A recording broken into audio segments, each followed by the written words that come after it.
আরে মুমিন খেয়াল করুন, নবীজির পুনরাবৃত্তি স্ত্রীগণ কি আমার আল্লাহ শুধুমাত্র নবীর স্ত্রী হওয়ার কারণে মর্যাদা বাড়ায় দেয় নাই। এমন না যে তারা নবীর স্ত্রী হয়েছে এই জন্য আল্লাহ তাদের মর্যাদা বাড়ায় দিয়েছে। না গো, নবীর স্ত্রী হওয়ার কারণে নয়, বরং নবীর স্ত্রীগণের এমন কিছু গুণ ছিল, এমন কিছু কোয়ালিটি ছিল, যেই গুণগুলি, যেই কোয়ালিটিগুলি আল্লাহ পাক তাদেরকে দিয়েছেন। তারা গুণগুলি অর্জন করেছে, এদের এই কারণে আল্লাহ তাদের সম্মান বাড়ায় দিয়েছে। নবীর স্ত্রীগণের যতগুলি গুণ ছিল, যতগুলি কারণে আল্লাহ তাদের মর্যাদা বাড়ায় দিয়েছে, এর ভিতরে একটা কারণ হলো তারা দুনিয়াকে মাইনাস করেছে, পরকাল টার্গেট করেছে।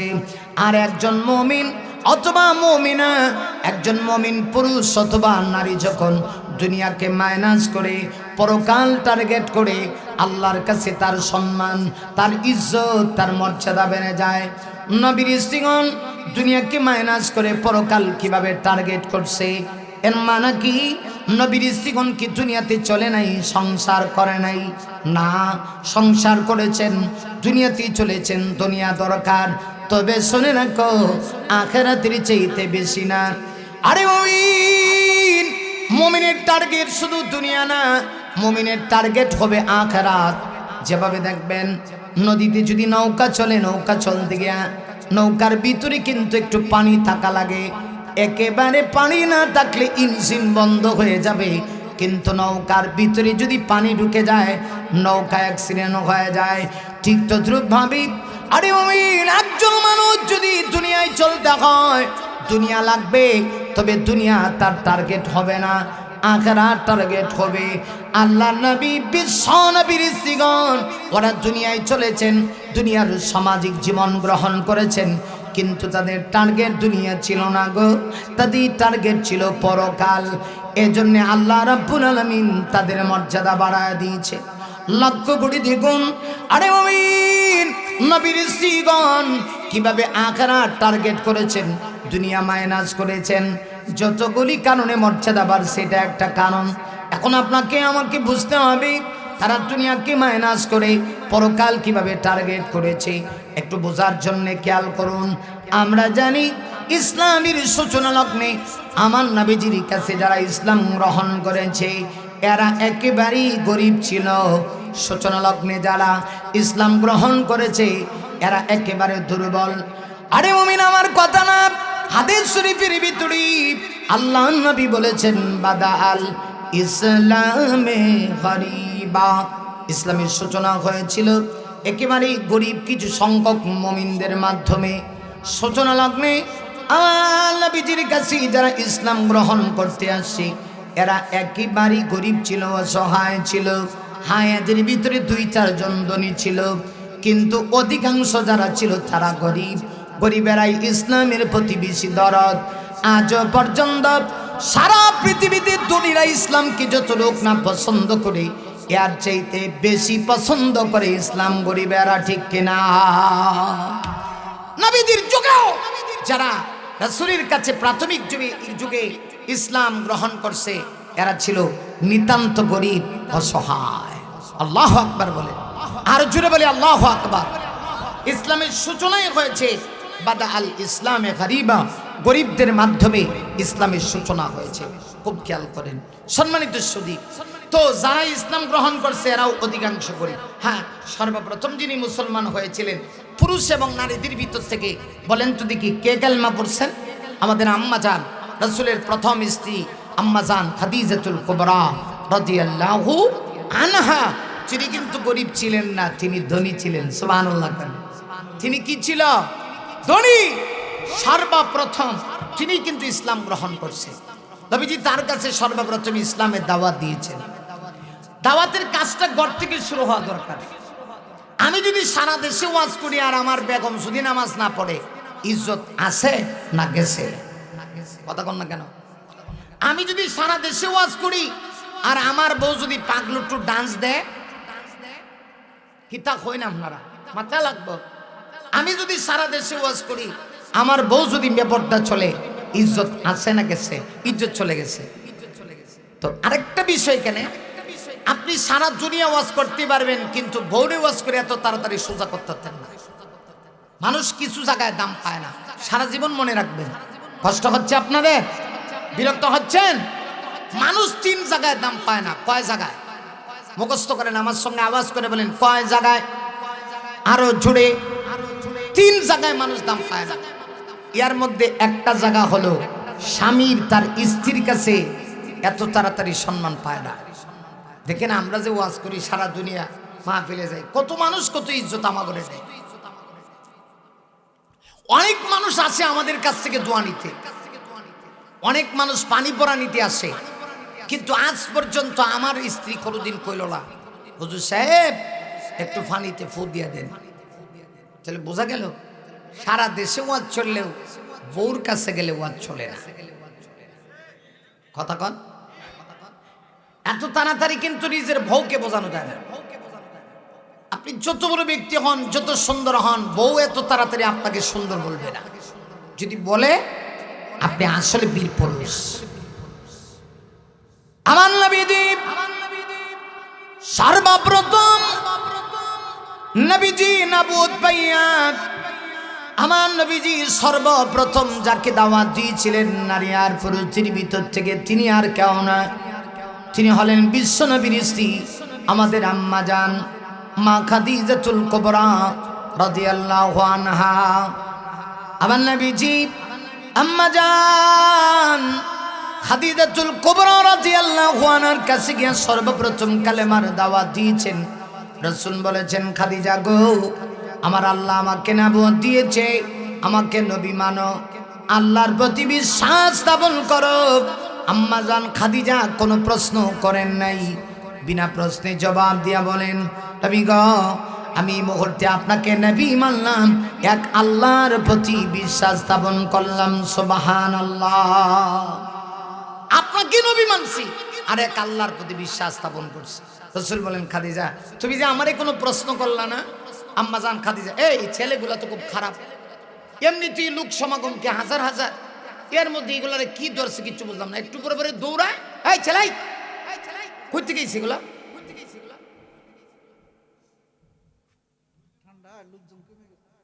তা বুঝলাম, কিন্তু সেটা তো ভিন্ন ব্যাপার, এটা আমি জানিয়ে শুনেই ওয়াজ করতেছি। আমি আবার আমি কি করবো বলেন? আমি কি ওয়াজ ছেড়ে দিয়ে চলে যাব? আমি কি ওয়াজ ছেড়ে দিয়ে চলে যাব?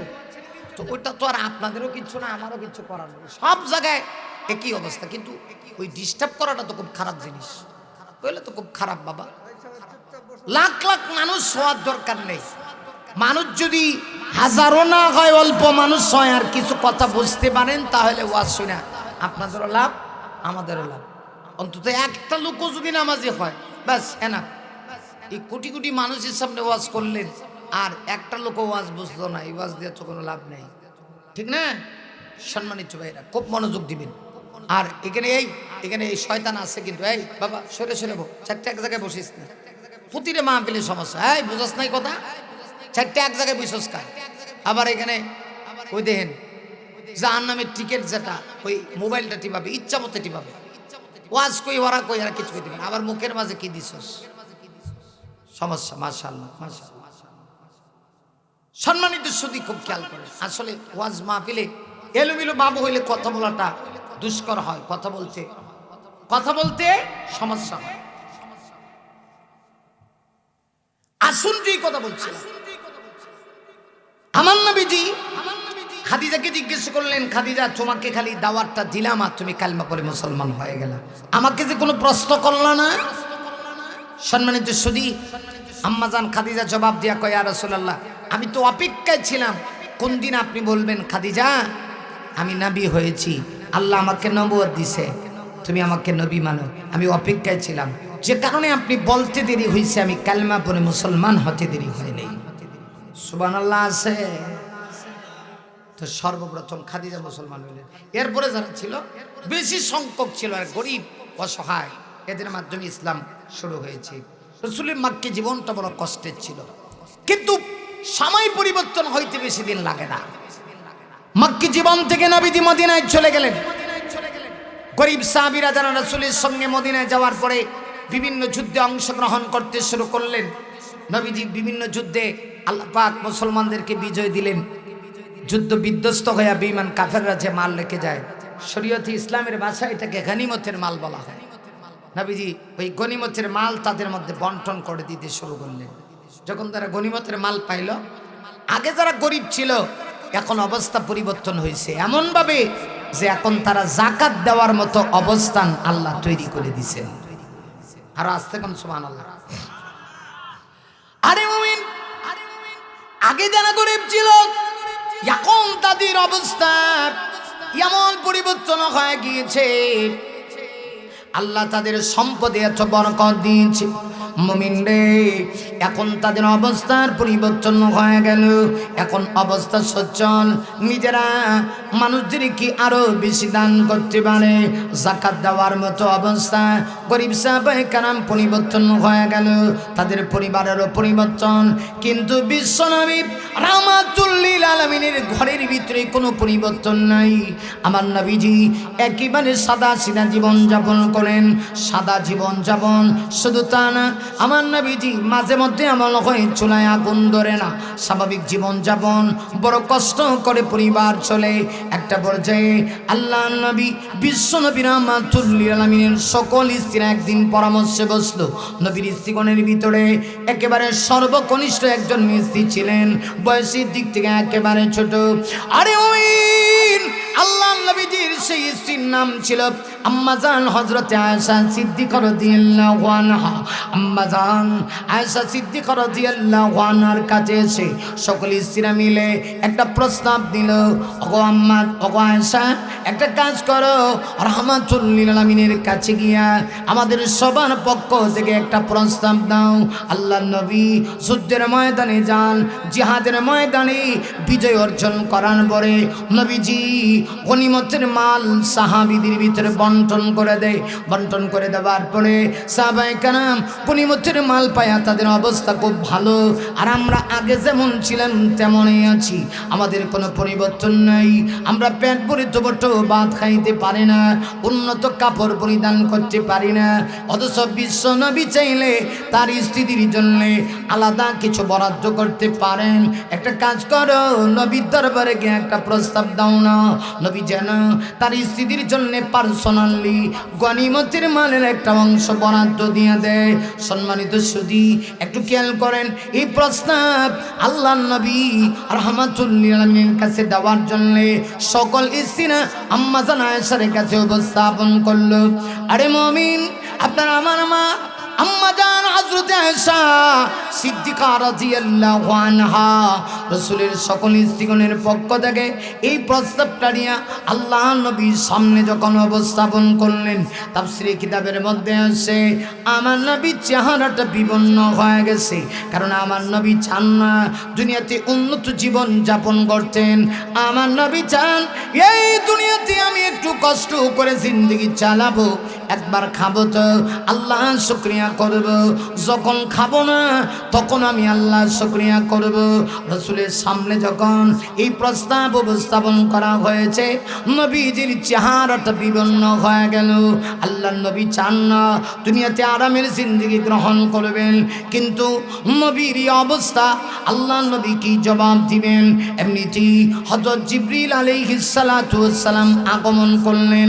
কোরআন শরীফের সূরা আহজাবের যে আয়াত থেকে আমি তাফসীর করছি, এর পূর্বের দুটো আয়াত একটু খেয়াল করে দেখেন। হযরত জিবরিলের কাছে জিবরিল এসে কোরআন শরীফের এই দুইটা আয়াত নিয়ে নবীর কাছে আগমন করলেন। রাসূলের স্ত্রীগণের পক্ষ থেকে যে প্রস্তাব আসলো, এই প্রস্তাবনার জবাবে আল্লাহ দুইটা মতামত দিলেন, দুইটা সিদ্ধান্ত দিলেন, যে কোনো একটা তারা গ্রহণ করবে। কয়টা?